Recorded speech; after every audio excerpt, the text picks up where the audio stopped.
full of liquor, then we dive in it. Pull him to the side, let me slide in it.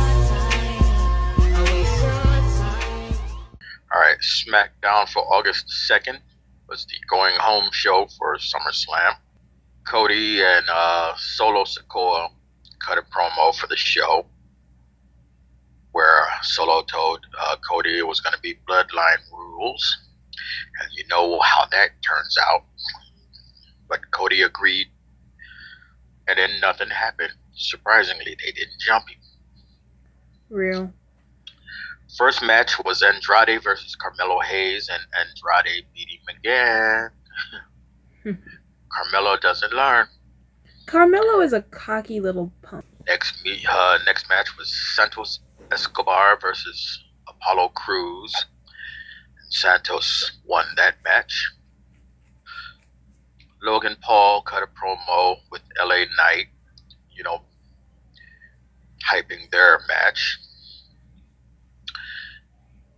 Jade Cargill and Bianca Belair versus Fry and Dawn, which ended up being a DQ because interference from Blair Davenport.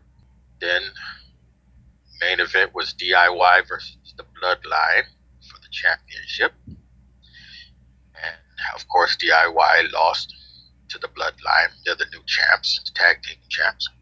Then the next night was SummerSlam. In our hometown. Yes, here in Cleveland, Tennessee. How dare you? Cleveland, Ohio. Rhea Ripley versus Liv Morgan for the women's championship. And Liv, she retained her championship because of interference from Dom. And it was not on the part of Rhea Ripley. He did it for Liv. Which was surprising, but not really, if you were paying attention to all the signs. Next match was for the other women's championship. The first one was for the Raw. This one was for SmackDown. It was Bayley versus Nia Jax, and Nia Jax won that. She's the new champion.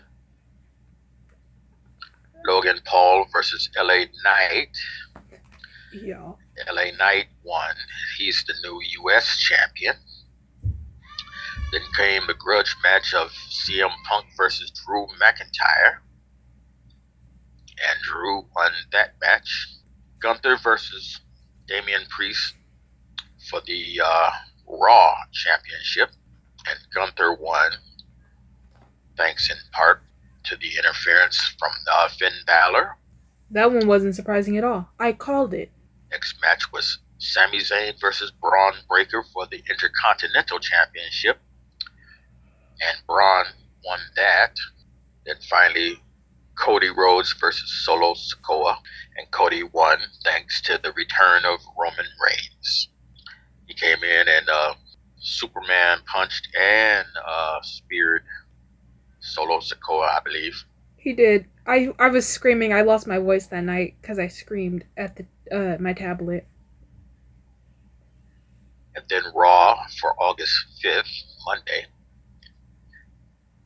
The new world champion Gunther opens the show to cut a promo and was interrupted by Randy Orton. Not gonna lie, that was a little surprising because I didn't know that they were beefing at one point. They weren't. It's just that they had a match back, I forget what pay-per-view that was, and Gunther won the match, but he didn't really pin Randy Orton's shoulders to the mat. But because it was the referee's decision, they had to go for it. And that cost Randy Orton a chance to go for the championship. So that he came out to get his shot for the championship now. Okay, because I was like, this is not his show. Why is he here? Yeah. Well, he came to get his payback. Next match was Sheamus versus Ludwig Kaiser. And Sheamus won that match. Damian Priest called out Damien Peace. Yeah, Damian PP called out Finn Balor with a promo. He was jumped by the rest of the gang, I believe, but He was. he he finned him off. He held his own, which That's is what I like, said. He finned him off. Yeah. I'm gonna save my thoughts to the end. Lyra Valkyria versus Shayna Baszler ended up being a disqualification because of interference from Zoe and Deville. And Damage Control came in and made the save, which set up a match for later in the evening. CM Punk cut a promo. Seth Rollins interfered with his promo, and then McIntyre came in and interfered while Punk and Seth were staring each other down. McIntyre pulls out Punk's bracelet that he took back during SummerSlam. CM Punk chases after McIntyre, who was in the audience.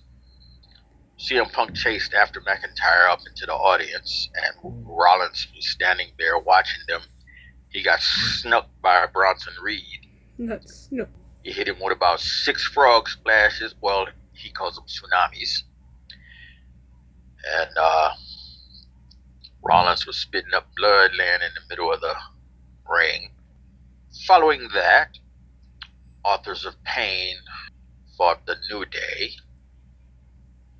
And they were winning because they were cheating. But the New Day had Odyssey Jones in their corner. He came out and evened it up and beat everybody back. Awesome Truth took on A-Town Down, and A-Town Down won. JD McDonough versus Damian Priest. The New Day, not New Day, Judgment Day. Judgment Day interfered and gave Damian Priest the DQ.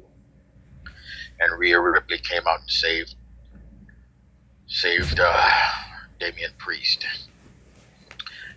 Then Sonya Deville versus Io Sky from earlier, and Io Sky won the match. She's from Damage Control. Mm-hmm.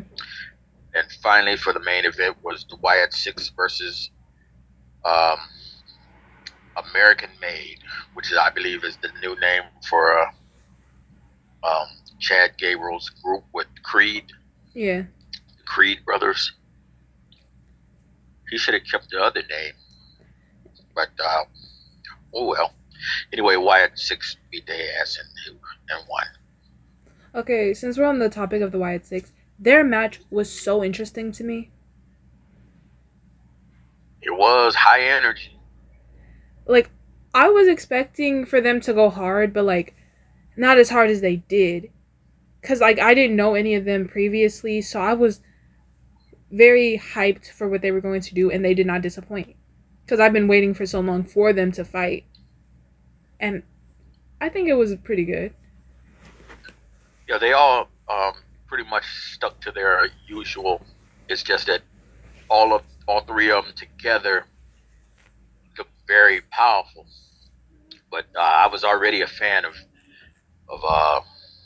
Dexter Lumis, and Dexter Lumis was already a psycho, but he was a technical wizard psycho. Which one is he? The one with the long blonde dreadlocks. Yeah, I still don't like that, but I'm gonna send you some old videos of him. okay. His character was like a psychopath. He never spoke. Oh yeah. He hunted down the guy who's partnered with Truth right now. Yeah, that's him. I heard that story and saw one of the clips. He was so creepy. Like he Yes. genuinely looked like a serial killer. That's what they was playing on. His name was Dexter, like the TV show Dexter, and Loomis, I believe, was an actual name of some serial killer from way back. So they just combined the two names and made him Dexter Loomis, made him into a psycho. I see. But on he was on another show, another wrestling thing altogether where he used to do that, and he was very good until he came to the WWF, and they put him in the NXT, and then they started making him do these little comic sketch in between the matches. It was watering him down. It made him less intense because they gave him a heart. They made him human and stuff. He married one of the girls that was in a tag team, and they gave him a love angle and all that bullshit. And Um, the now that's what I hope they don't do with the Wyatt Six. Make them hopefully more. They not. already made them kind of human by giving them those little backstory videos, but I hope it don't go any further. I think that grounds them to stay not magical because you know the WWE sometimes does weirdly magical things that make no sense for real. Right? So I think that's gonna keep them more grounded to just stay human instead of weirdly meta-human type thing. I'd rather do the meta human. I don't, cause like, somebody had like shot lightning out of their fingers when I was little, when I was watching a show with you, and I didn't understand that, and I still don't get what that was. I don't know what that was supposed to be. Well, if that's the case, they shouldn't have the smoke coming out when they come out to the ring. The thing is with there, cause the Judgment Day also had smoke coming out with them for a while, so I don't see that more as like superhuman. I think it's just like, oh, let's just do a little bit of effects, nothing that makes them seem like they have superpowers. Okay. But Judgment Day. I need Finn Balor to get his head crushed in. I see it's very fitting if he does, cause flip him. You're jealous of some. You're mad at something that happened like a year ago at this point, right? I still don't remember what happened. He showed a picture, but I didn't remember what that was. I did some deep diving for it. Apparently, it was he was going for one of the medals, and Damien had stopped him. Titles. Yeah, one of the titles, and Damien had stopped him, saying, "Hey, you don't really need this right now, because of something." But at the same point, it's like, yeah, I get you would be mad about that, but like to hold on to that grudge for so long, you just seem very childish to me. Like, you're not making me feel bad for you. You're just making me think, oh my gosh, you're a. I don't want to cuss in front of you, but you know what I mean. Yeah. Because like, why are you whining like a baby? And then with like Rhea and Liv Morgan can suck a lemon. You're telling me you're that upset at your ex-friend that she like ruined your title, that you you sneak off with her man? That's less evil and more, you might be like have issues, and not like fun issues, more this person's just really annoying to be around because you made your whole storyline about Dom. That she was seems already crazy. She snapped a couple years ago. You were watching back then. Like you see her the makeup that she wears where it looks like she's crying. Mm-hmm. That's not really a gimmick. That happened a couple years ago where she bust out crying over some shit. They started calling her crybaby and all that. I would too. And they was running with that. So you see she's still running with that, with the tears up on her eyes and shit. But it's just more of, it seems like teenage girl type drama that they're kind of putting grown women to do, and it feels weird, you know? Right. And then for them to like blame Damien and Rhea for like, I had to cut some parts out because you could hear my niece screaming in the background. Childish, juvenile stuff that Yeah. making grown women do. Yeah, but my last thought about the Judgment Day, because I don't have any more thoughts about them, is I need Rhea, Jay, and Priest to get together. I don't even care if Rhea and Jay have like a romance thing about it. I just think their energy is really great together. Especially when you see Priest and like Jay have like their little fun moments together. I love that. It's adorable. But also, What? Oh, I thought you were gonna say something. I was the night of SmackDown, after SmackDown, they were up there dancing after the show. and Priest came up there with the Judgment Day, and He yeeted. the rest of the Judgment Day was telling him don't go in there with them, and he went in there anyway. That might be why he lost his belt too. Well, they can suck it. They're just jealous they can't do it. Why would you go in there with the enemy and kick it? Why not? Fun. We're telling you don't. You go in there anyway. Yeah, I'd kick your ass too out the group. How dare you? But also, what if he pairs together with R-Truth? Because we all know JD and Finn hate R-Truth, and Damien was already pretty chill with Truth. What if he gets together with Truth and goes against them? I feel like that'd be pretty fun. It's possible. What do you think about Roman coming back finally? They haven't said if he's coming back yet. He just did that.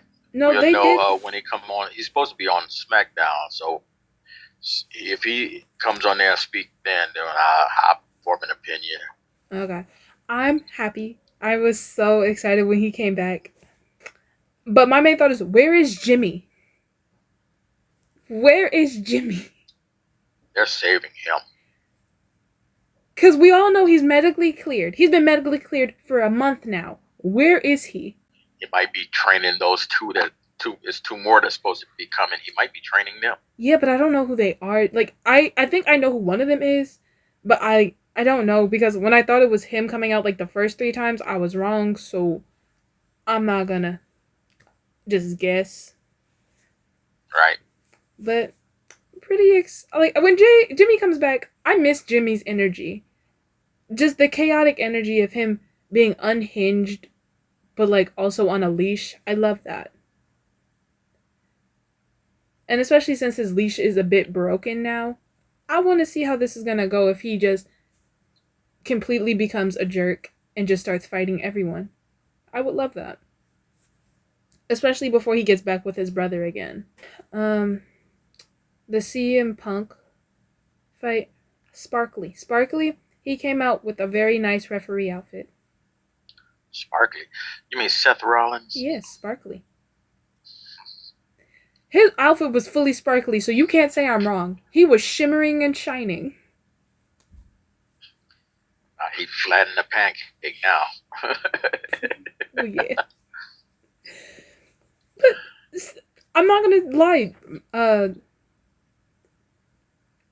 It's not McIntyre. I just said his name and I forgot it automatically. Seth Rollins? No, before Seth. CM Punk? CM Punk, thank you. CM Punk did it to himself. Why are you so obsessed with this bracelet? This bracelet is the downfall of you because you're so obsessed with it. I get what it symbolizes, but at the same time, you lost this match because you went crazy because Rollins had the bracelet on. You ruined your own chances to win. And I was rooting for him up until that moment, and then I switched to root for McIntyre. Because McIntyre wasn't stopping for nothing stupid. Okay. Do you have any more thoughts about any of the fights? Oh, I have one more thought before we sign off. The Queen of the Ring, Nia Jax, and her princess. I need her to backstab her. She is. As much as I love Nia Jax, I need... I'm surprised they didn't do it then, but I think they already had an overload on the backstabbing for one show. So they most definitely did, because when Finn did what he did, I started screaming because I lost my composure because I couldn't do it. To already see Dom backstab Rhea like that, and then Finn, it hurt. I don't even like Finn. I don't even like Finn Balor, but it hurt for some reason. Well, that's all we got for now.